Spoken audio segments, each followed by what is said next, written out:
যে আজকে তোমাকে অবহেলা করছে, গুরুত্ব দিচ্ছে না, ধৈর্য ধরো, একদিন তোমাকেই তার সবচেয়ে বেশি প্রয়োজন হবে।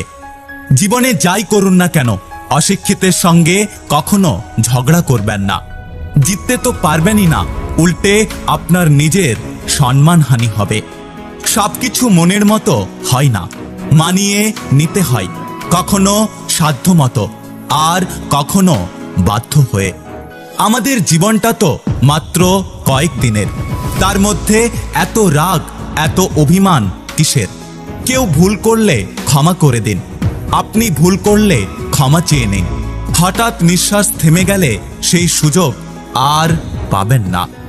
জীবনকে সামনের দিকে এগিয়ে নিয়ে যাওয়ার জন্য একটা স্বপ্ন পূরণ হওয়ার পর আরও একটা স্বপ্ন দেখা উচিত। আঘাত পেয়েও যারা প্রতিবাদ করে না, চুপ করে থাকে, এটা তাদের দুর্বলতা নয়, এটা তাদের মা বাবার দেওয়া ভালো শিক্ষার পরিচয়। একমাত্র বাবা মাই হলেন সন্তানের সবচেয়ে বড় বন্ধু, যারা সুখের দিনেও পাশে থাকেন, আবার দুঃখের দিনেও পাশে থাকেন। যে নিজে হেরে অন্যকে জিতিয়ে দেয়, তাকে আপনি কখনোই হারাতে পারবেন না। শরীর আর সম্পত্তি নিয়ে কখনো গর্ব করতে নেই, কারণ অসুস্থতা আর দারিদ্রতা কাউকে বলে আসে না।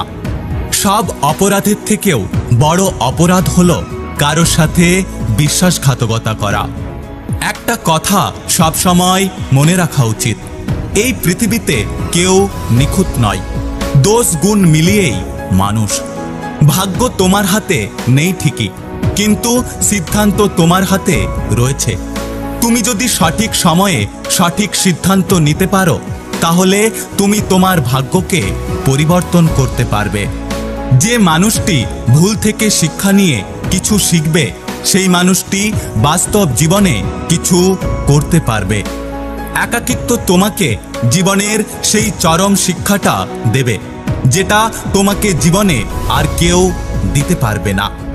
কারো পছন্দ হওয়াটা খুব সহজ, কিন্তু অনেক দিন ধরে তার পছন্দ হয়ে থাকাটা খুব কঠিন। একটা কথা কি জানো তো, কষ্ট না পেলে কোনো মানুষ নষ্ট হয় না। দেহের মৃত্যু হলে সবাই কাঁদে, কিন্তু মনের মৃত্যুতে শুধুমাত্র নিজেকেই কাঁদতে হয়।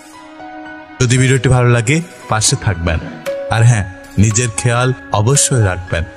দেখা হচ্ছে পরের ভিডিওতে, ততক্ষণ সুস্থ থাকবেন। Take care.